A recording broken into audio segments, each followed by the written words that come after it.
Hi viewers, మనం వచ్చేసి 1వ తరగతి తెలుగు మీడియం వచ్చేసి తమిళనాడు గవర్నమెంట్ది చూస్తూ ఉన్నాము.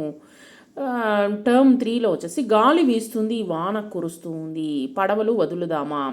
ఇక్కడ వచ్చేసి పిల్లలు వచ్చేసి గాలి వీస్తుంది, గాలి అనేటువంటిది వీస్తుంది, వర్షం వచ్చేదానికి ముందు మనకు గాలి అనేటువంటిది వీస్తూ ఉంటుంది. పడవలను చిన్న చిన్న కాగితపు పడవలని పిల్లలు వచ్చేసి వదులుతూ ఉంటారన్నమాట, వర్షంలో తడుస్తూ ఉంటారు. సో ఈ యొక్క లెసన్లో కొన్ని క్వశ్చన్లను ఇవ్వడం జరిగింది, వాటి గురించి మనము చూద్దాము.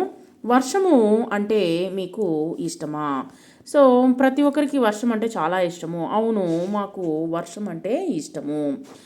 వర్షపు నీటిలో పడవలు వదిలారా అంటే అవును, వర్షపు నీటిలో పడవలు వదిలాము, కాగితపు పడవలను వదిలాము.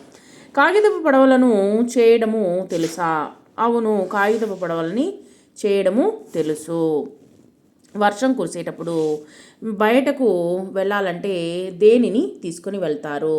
వర్షం వచ్చేటప్పుడు ఏం తీసుకెళ్తాము? మనం వచ్చేసి గొడుగులు తీసుకెళ్తాము, లేదా రెయిన్ కోట్ను వేసుకొని వెళ్తాము. వర్షం కురిసేటప్పుడు బయటకు వెళ్ళాలంటే గొడుగును తీసుకొని వెళ్తాము. తర్వాత వచ్చేసి వర్షం పడినప్పుడు మీ వీధులు ఎలా ఉంటాయి? వర్షం పడినప్పుడు మా వీధులు వచ్చేసి నీటితో మరియు బురదతో నిండి ఉంటుంది. మీ వీధిలో బురద ఉంటుందా?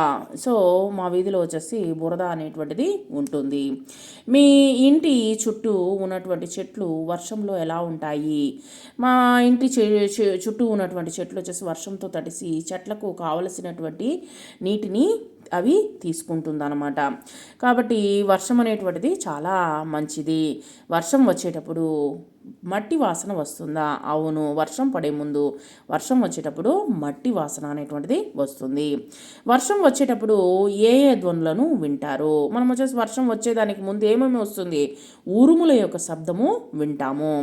వర్షాకాలంలో మీకు ఏవేవి తినాలనిపిస్తుంది? మనకు వచ్చేసి వర్షాకాలంలో వేడివేడిగా వచ్చేసి బజ్జీలు తినాలని అనిపిస్తుంది.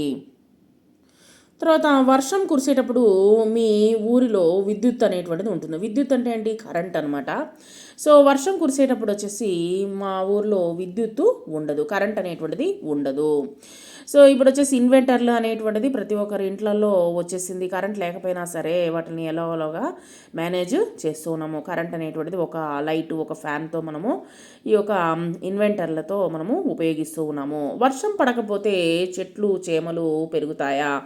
సో వర్షం పడకపోతే వచ్చేసి చెట్లు చేమలు పెరగవు.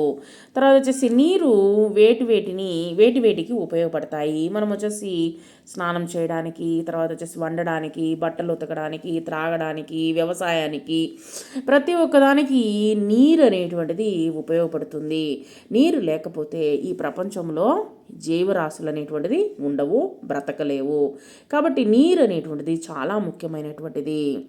తర్వాత ఇంద్రధనస్సులోని 7 రంగుల యొక్క ఇక్కడ వచ్చేసి బెలూన్లకు వేయండి. ఇక్కడ చూడండి, 7 రంగులు వచ్చేసి మనము బెలూన్లకి వేయడం జరిగింది. ఇక్కడ ఉన్నటువంటి రంగులని మనము ఇంద్రధనస్సు అనేటువంటిది వర్షం వచ్చే ముందు మనకు ఒక పక్క వచ్చేసి వర్షం పడుతూ ఉంటుంది, ఒక పక్క వచ్చేసి ఎండ వస్తూ ఉంటుంది. ఆ యొక్క రెండింటి కలయికలో ఒక అందమైనటువంటి ఇంద్రధనస్సు అనేటువంటిది ఆకాశంలో ఏర్పడుతుంది. సో మీరు కూడా వచ్చేసి ఈ యొక్క ఇంద్రధనస్సు అనేటువంటిది చూసి ఆనందించవచ్చు వర్షం వచ్చేటువంటి ముందు. Thank you very much.